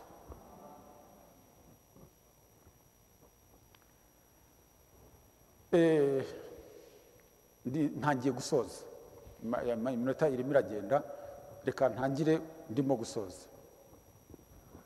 Twasomye Enoki ngo yagendanye n'Imana imyaka 300, yimurwa adapfuye. Muzi indirimbo tujya turirimba ngo narahinduwe narahinduwe na Yesu uko nahinduwe abisi ntibabiziwe. Siko tujya turirimba ngo narahinduwe narahinduwe na Yesu uko nahinduwe abisi ntibabiziwe, n'ibindi bitero n'ibindi tutavuga nonaha. Ariko turimo turashaka guhindurwa, kwitegura guhindurwa, tuzahindurwa. Iyi mibiri yacu twambaye izahindurwa. Hari abagabo, hari abahamya, ntabwo ari ugukekeranya, oya, ntabwo ari ugukekeranya, tuzahindurwa. Niyo hagira utaha nabyo ubwo ni uko Imana yaba yabishatse, ariko twebwe abazaba bariho. Iryo jambo Pawulo yavuze ngo twebwe abazaba bariho ntabwo tuzabanziriza na hato abapfuye, ahubwo abapfuye bazabanza bazuke, noneho nibamara kuzuka natwe abariho, niko Pawulo yavuze, duhere ko duhindurwe tujye gusanganira umwami mu kirere. Urumva ko hari uguhindurwa, hari ukuzuka, hakaba no guhindurwa. Tuvuge gatoya ku byerekeranye no guhindurwa.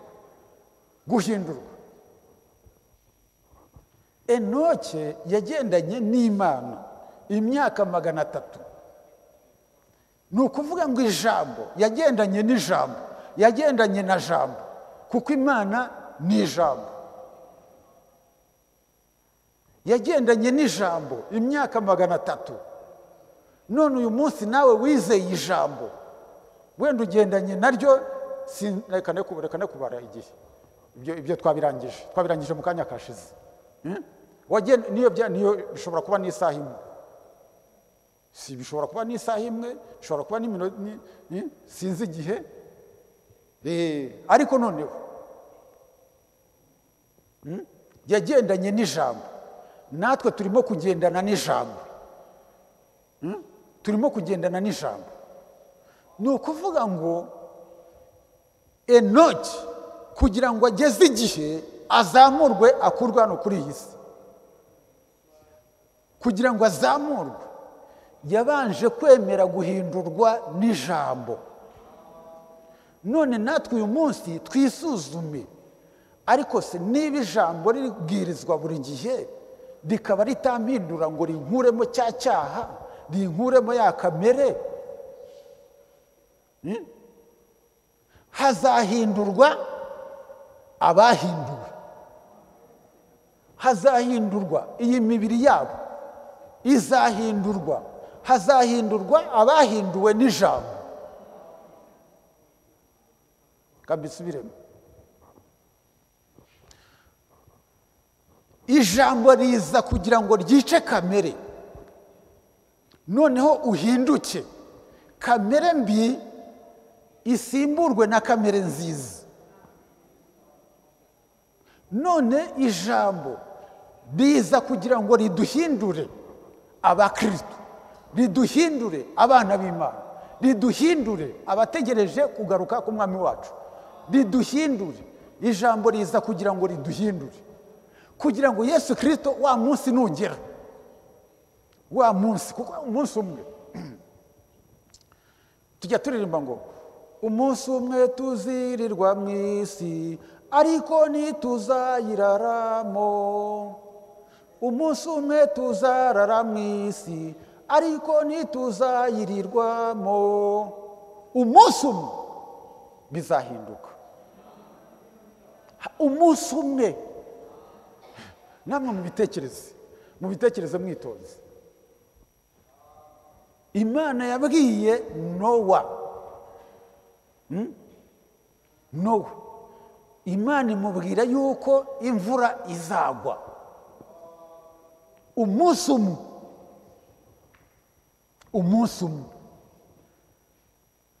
imvura yaraguye. Ntabwo ari iminsi myinshi, ni umunsi umwe. Imana igira umunsi, ku munsi w'umwami ngo nari ndi mu mwuka. Uwo ni Yohana. ku kirwa cy'Ipatimo ku munsi w'umwami narindi mu mwuka. Umunsi umwe Nowa Imana yaramubwiye ngo injira mu nkugi. Undi munsi yamubwiye yuko imvura izagwa mu minsi 40. Bifite icyo bivuze nabyo. Imvura iragwa mu minsi 40. Buri imvura yaguye mu minsi 40. Ubu ngubu rero imvura igwa kanya gatoya, imvura igwa umunsi umwe ibintu bigacika nyine abantu bakabona abantu bakagira gute, kandi koko ni nabyo. Igihe kimwe asa yagiye, igihe kimwe imvura yaraguye iragwa. Uwo munsi nkaba narindi buteranire hariya i Nyagasambu, none baramamagara bati umugezi wuzuye, abakoraga i Kigali ntago bagiye gukora, mbega amazi yagize igishanga cyose cyuzuye amazi. Bwari byose kujyayo k'umuntu arajyayo. Noneho ubwo turagenda tujyanira na mwene data, cyakora dusanga amazi yagabanyutse, kuko amazi yari yuzuye igishanga, kugira ngo mbega kugira ngo umuntu yambuke batangaga amafaranga kugira ngo babaheke mu mugongo. Twambaye umubiri, ngewe nagize ubwo ndavuga ngo oya, ngewe rero nta uri bumpeke. Bambukaga mu buryo bubiri, hari abafataga igiti bakagenda bashinga bumva, undi bakamuheka kugira ngo mbega bamwambutse.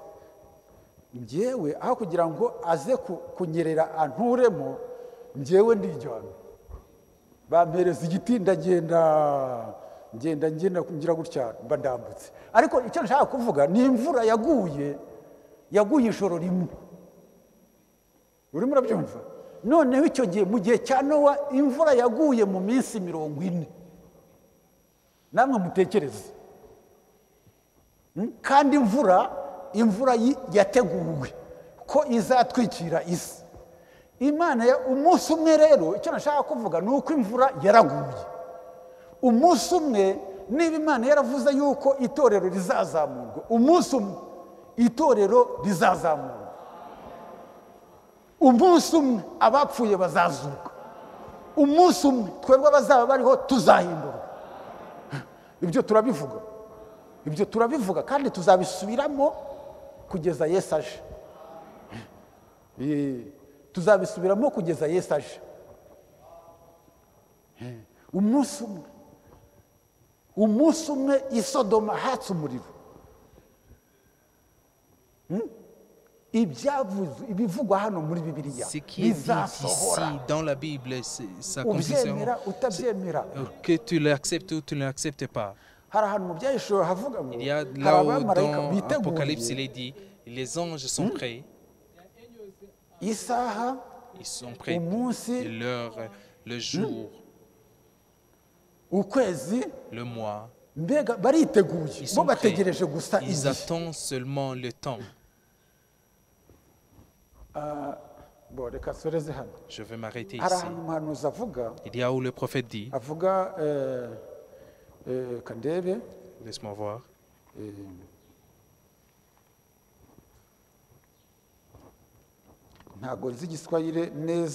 ne sais pas bien le Swahili, mais peu.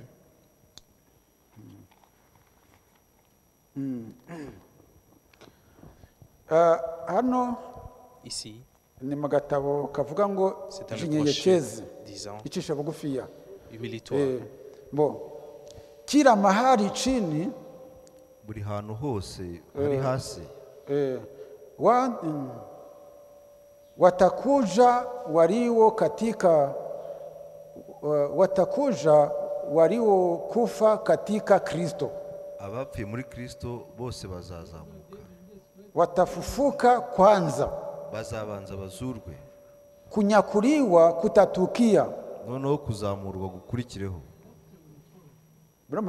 Est-ce que vous comprenez? ayo ni amagambo Ce mano z'igisekuruza sont les cyacu paroles de notre kanisa prophète. litatwaliwa nyumbani.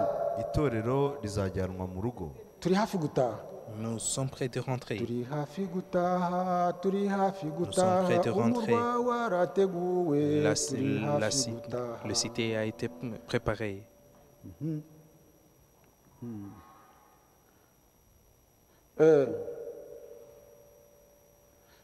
Watafufuka kwanza, bazabanza bazurwe, kunyakuliwa kutatukia, kanisa litatwaliwa nyumbani. noneho kuzamurwa kubeho itorero rijyanwe mu rugo. Nayo ile dhihiki itaanza Noneho nalo.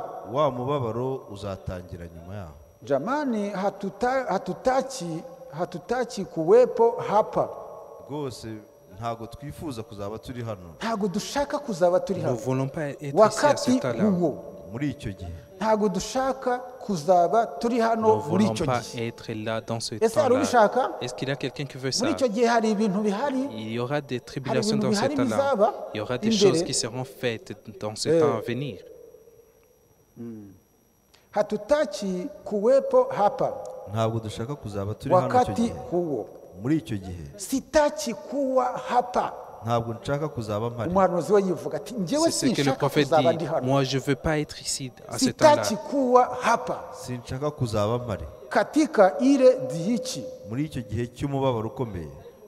Mungu azuie kwamba hata mmoja wetu asiwepo. Imana iturinde kugira ngo he kuba n'umwe muri twe uzaba uhari icyo gihe. Wabyumvise ngo Est-ce que Imana vous avez bien iturinde compris que Dieu nous ngo he kuzagira garde, n'umwe muri qu'il n'y twebwe ait uzaba personne uhari muri d'entre kiriya nous gihe. qui sera là dans ce temps-là.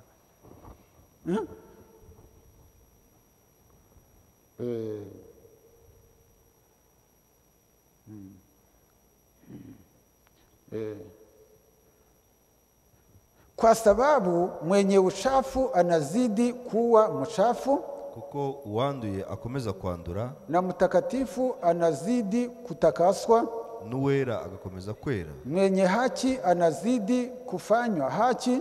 ukiranuka akomeza gukiranuka. Hakuna mwana kondoo alikuwa na amekuja na kitabu chake cha ukombozi, Umwana w'intama azaza azanye n'igitabo cye cyo gucungura, na bibi arusi ameondolewa. kandi umugeni azaba yajyanwa.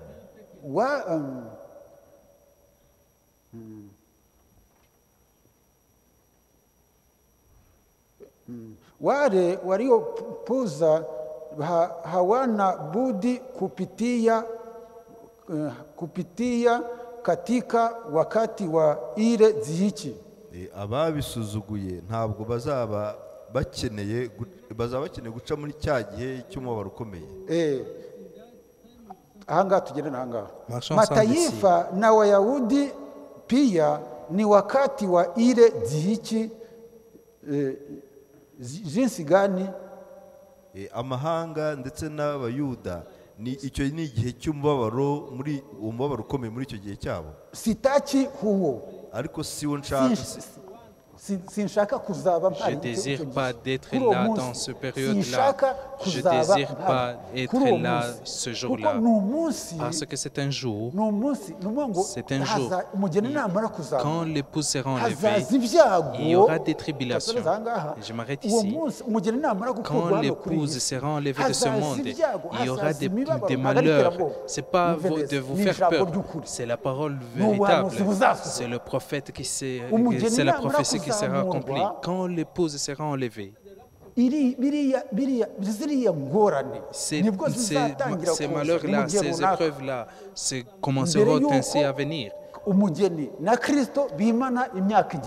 que l'épouse et Christ se règnent pour 1000 ans, il y aura quelque chose.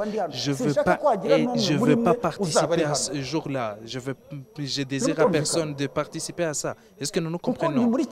Parce que c'est dans ce temps-là que les gens désireront que même les montagnes tombent sur eux. Ils voudront la mort. Ils n'auront pas ça. Pourquoi? Parce que ça sera le temps des malheurs. Ça sera des temps de tribulation. imana yacu ishimwe Que notre kandi Dieu soit loué et glorifié. ibyo ngibyo byose Toutes ces choses imbere yacu bigiye devant nous, kuzasohora ça va s'accomplir natwe devant twitegure nous. Et nous tube maso nous ku ijambo préparons-nous, faisons twitunganye attention à la mwene parole data kuri mwene data et mushiki wacu kuri préparons-nous au mbega buri frère, wese à l'autre uko frère. agize icyapfa na Comme mugenzi we nk'uko chacun pawulo a quelque abivuga chose contre son twitunganye frère. twitegure duterane tugire Préparons-nous, umwete wo guteranira hamwe réunissons-nous nk'uko ijambo ayons ry'imana la ribivuga volonté de se réunir et le nubwo courage de se twagize réunir comme la ingorane parole de z'iki Dieu cyorezo nous le cy'indwara dit. cyaje Même si nous avons eu ce tugahagarara problème guterana de la ariko noneho pandémie, agahenge que nous ne tubonye puissions pas nous tugakoresha réunir, neza et le temps que nous duterane mu venons buryo d'avoir, bwose mu buryo réunissons-nous, bwo guhurira hamwe mu buryo bw'ikoranabuhanga sur les lignes mbega d'internet dushakisha buri ou en gihe personne, cherchons icyatuma chaque fois dukomeza kurya ijambo ce qui ry'imana doit kuko nous donner la parole ikintu de urya Dieu chaque fois. Parce que ce que tu manges, ikintu urya ce que nicyo tu manges, kizaguhindura c'est icyo celle urya qui te change, te Ibi biryo transformera. Celui nibyo que tu es, bizatuma ce uhinduka que icyo tu urya manges te fera ce que tu es. ushobora kurya ibiryo bibi Tu peux bikakwica manger warya ibiryo byiza une nourriture de mauvaise qualité, ça peut te tuer. Mais quand tu prends une bonne qualité, ça te donne vie. nurya Si tu manges, nurya nukomeza kwishimira si tu ibinezeza continues à être plus de ce monde, tu seras ressemblable à ça. Quand tu auras plaisir à manger la parole de Dieu, tu seras conforme à la parole. Cette parole que tu manges chaque fois, tu seras ressemblable à cette parole. Alors, ayons le courage de se réunir ensemble et de trouver toujours ce qui plaît notre Seigneur Jésus-Christ et cherchons chaque fois comment nous pouvons nous donner pour accomplir la parole de Dieu. Que notre Seigneur soit glorifié. Pourquoi? Parce que nous ne savons pas l'heure et le jour. La parole nous a dit, soyez toujours prêts parce que vous ne savez pas le jour et l'heure. Le Seigneur a dit, quand le propriétaire de la maison, si le propriétaire savait le jour, l'heure que le voleur viendra, il saurait, il serait éveillé pour l'arrêter, pour détruire sa maison. Mais il a dit, moi aussi je viendrai comme un voleur. Et Paul l'a dit aussi. Que notre Dieu soit loué et glorifié. La parole de Dieu est véritable et il est digne de croire. Même si nous avons des faiblesses, mais lui, il est toujours fidèle. Ce que nous savons, c'est lui qui a commencé l'œuvre en nous, c'est celui qui l'accomplira. Qu'il soit loué, qu'il soit glorifié. Continuons à prier les uns pour les autres. Et continuons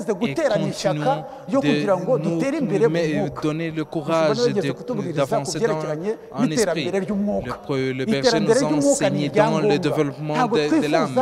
C'est nécessaire. Nous ne voulons pas retourner derrière. Nous voulons avoir le développement spirituel. Nous ne devons pas retourner dans le caractère physique humain.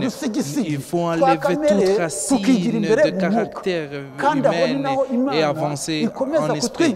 Et c'est là où que même le Seigneur continue à nous enseigner les mystères. Nous ne devons pas continuer d'être emballés par tout le vent. Nous devons nous séparer de toutes choses. Nous devons nous séparer de toutes choses qui n'est pas conforme à la vérité de la parole de Dieu. Que Dieu vous bénisse au nom de notre Seigneur Jésus-Christ. Je m'arrête ici. Mais il y a des témoins. Il y a des témoins. Enoch, il a été enlevé. Élie a été prise. Notre Seigneur Jésus-Christ a été pris et nous aussi nous serons enlevés. Amen.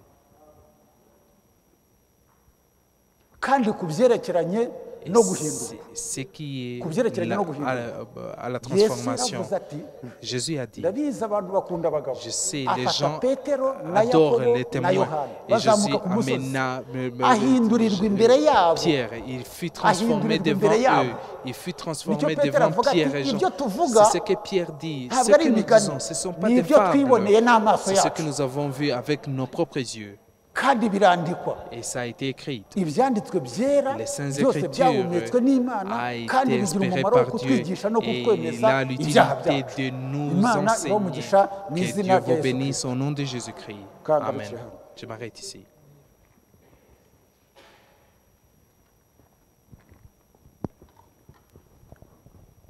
umuriro umwuka niwake mwitorero umuriro umwuka niwake mwitorero niwake mwitorero abanyabyaha bababarirwe umuriro umwuka niwake mwitorero niwake mwitorero abanyantege nke babona imbaraga umuriro umwuka niwake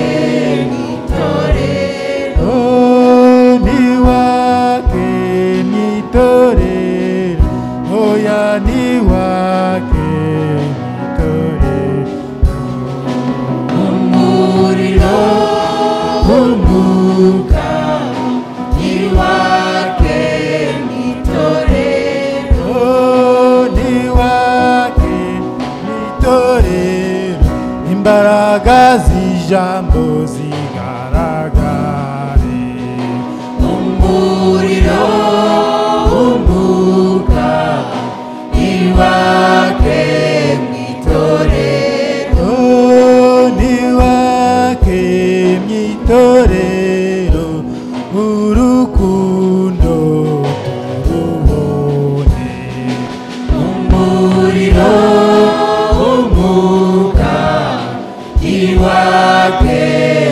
Bene data mushiki Mon wanjye frère et ma soeur, zamura ijwi ugira icyo élève ubwira ta umwami voix Imana et dis quelque chose à Dieu. uhereye ku ijambo umajije kumva Par la parole ugira que icyo tu viens ubwira d'écouter, Imana dis quelque chose à Dieu kubw'ubugingo bwawe kubw'ubuzima ta bwawe vie, pour ton âme.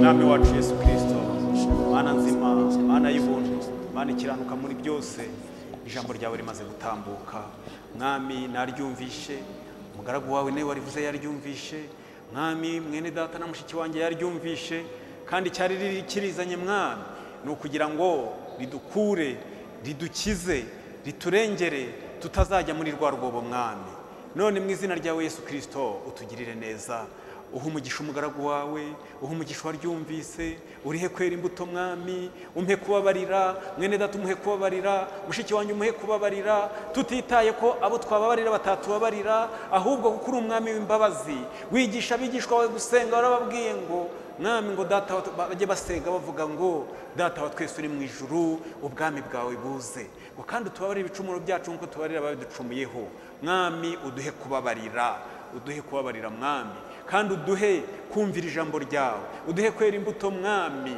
uduhe kuririnda uduhe kwihangana udushoboze mwami uzampe iherezo ryiza mwami uzampe iherezo ryiza Yesu uzampe iherezo ryiza uzampe iherezo ryiza mwene data Le frère Nzayisenga arazamura ijwi il va élever la voix. Uwiteka Mana ishobora byose mwami wacu Yesu Kristo uhabwa ishimwe n'icyubahiro amen mwami ubwo twageze imbere yawe turaharokokeye mwami amen Uwiteka ibyaduhigaga ni byinshi ariko imbuzi y'ijambo ryawe riratuburiye ni ukuri uhabwa ishimwe n'icyubahiro amen twari dukwiye tuzize ibicumuro byacu n'ibyaha byacu ariko mwami ubwo wagize ku musaraba ukamena amaraso ukaza kuducungura turabigushimiye mwami amen amashimwe ni ayawe Hallelujah. ishimwe n'icyubahiro ni ibyawe haleluya Uwiteka Mana nzima ubwo databuja watwemeye n'uyu mugoroba ukaba watwemeye turagusaba kugira ngo tuye gutungana amen ntago twabyishoboza Yego. ariko databuja we wenyine ubidushoboza amen uko twari turi hano dusa n'ijambo aho dutuye databuja aho dukora ibyo tuvuga abo turanye nabo dukomeze kugaragaza kuzamura ibendera ryawe amen Uwiteka abatubona bose bavuga ati aba ni aba Kristo amen ntago tubikeneye kugira ngo databuja mwami tuhinduke abana turi hano duhinduke abasa n'ijambo turi hano ariko databuja tugira hirya duse n'isi turagusanga uduhindure kandi uzaduhe iherezo ryiza tusabiye umugisha mwenda twakoresheje amen dusabiye umugisha itorero ryawe ryose amen dusabiye umugisha abakozi bawe bose Hallelujah. abakora mu buryo bwose butari bumwe mushiki wanjye nawe arakora mwata nawe arakora mu buryo bwose butandukanye buri wese ugukorera umuhe umugisha mwiza n'umwami wacu Yesu Kristo umushumba wacu tumusemba ibiganza byawe gusa guturutse ukomeze kuba hejuru ye ukomeze wiheshe icyubahiro kw'iri torero kandi mwami wacu Yesu Kristo abakwizera bose mwiza n'umwami wacu Yesu Kristo ubane nawe amen ubwo tugiye kugenda ugendane natwe uturinde mu mayira aho tunyura hose kandi databuja uturindire kugira ngo twere kuruka aha ngaha tuzagaruke dufite amavuta y'ijambo ryawe amen mwiza n'umwami wacu Yesu Kristo tugusabye amen mana ibaho umugisha Que Dieu vous bénisse kandi iha umugisha ijambo ryayo et qu'il bénisse sa parole. kandi turikomeze mu mitima yacu Et nous fortifions cette ijambo parole ry'Imana dans nos riratubwira cœurs. ngo Et la parole de Dieu nous kubaha dit, imana craindre iyo Dieu, bifatanyije quand il s'est combiné no kugira et umutima unyuzwe d'avoir le cœur bigira doux, inyungu ça nyinshi a un grand intérêt. amen Amen. bisaba ko twubaha imana Nous devons kandi craindre Dieu tukanyurwa et n'uko yatugize être heureux de ce qu'il nous kandi a fait. tukishimira Et nk'uko nous mwene data devons nous yabivugaga, réjouir, comme le frère tukishimira le disait, ibyo se iri réjouir nitugaburira de ce qu'il ukishimira nous ijambo donne chaque fois. Tu niyo dois te mpamvu réjouir de tugomba la parole. gutahana umunezero C'est pourquoi nous devons rentrer étant heureux. ba bashyitsi pasiteri yatubwiraga Les visiteurs que le pasteur nous a annoncés, bahageze ils sont déjà là. hagomba kandi kubaho ingamba zo kubahiriza amabwiriza yo kwirinda covid Il doit y avoir le plan de continuer d'obéir les restrictions. imana nibishima Si c'est la volonté de Dieu, dimanche, nous serons ensemble. imana ibaha umugisha Que Dieu vous bénisse kubw'ibyo pour ça. kandi ikomeze kubana nabo kandi Qu'il soit turabishimiye toujours hagati avec yacu eux. Nous sommes heureux kandi pour eux, umugisha entre nous. mwene data mukundwa Et pasiteri qu'il bénisse le berger wabakiriye. qui les a reçus. hanyuma ndagira ngo mbibutse Je veux vous rappeler, gusohoka pour sortir, bisaba yuko rwose il faut que tubimenya nous devons tukanabimenyera savoir ça, nous devons nous habituer bisaba à ko ça. dusohoka Il est duhanye intera nécessaire que nous sortons noneho ayant ikindi des nabibutsa distances nuko entre nous. hariya ku miryango dusohokeraho Et je murahabona veux vous rappeler udusanduka, que sur les portes, il y a, byaragenzuwe bisaba yuko ufite ituro si tu as une utegura offrande, gutura n'ijambo ry'Imana parce que c'est la parole de Dieu, arishyiramo il puisse y mettre là kandi atagiye gukoraho sans mu buryo qu'il y bisaba touche. kwirinda kandi Il faut se protéger, il faut se garder. Nous sommes, ariko cyane cyane mubona ko iyo dusohoka Nous sommes sages. bisaba ko usohoka yihuta il est nécessaire que ariko celui qui n'umukurikiye sort, ntashake celui qui tukajya sort, tugira qu'il soit en vitesse. Imana ibaha umugisha Et que Dieu vous naho bénisse. ku cyumweru Imana Si nibishima c'est la volonté de Dieu, niba on se nta revoit kindi dimanche. nibagiwe, Si j'oublie ahasigaye rien, mutahane n'umutima unyuzwe n'umutima unezerewe rentre avec amahoro ya Kristo le ajyane na cœur buri rempli wese de joie, que la paix de Christ part avec chacun. mugeni ugeze witegura ko mbona umukwagiye gusa mugeni ugeze witegura Mugeni ugeze witegura mugeni ugeze witegura ko mbona umukwagiye gusa mugeni ugeze witegura mu byo ukora byose witegure ukubaho kwawe witegure ko mbona umukwagiye gusa mugeni ugeze witegura mugeni ugeze witegura mugeni ugeze witegura ko mbona umukwagiye gusa mugeni ugeze witegura bamubyaho nawe witegure ca bugufi maze witegure ndabona umukwagiye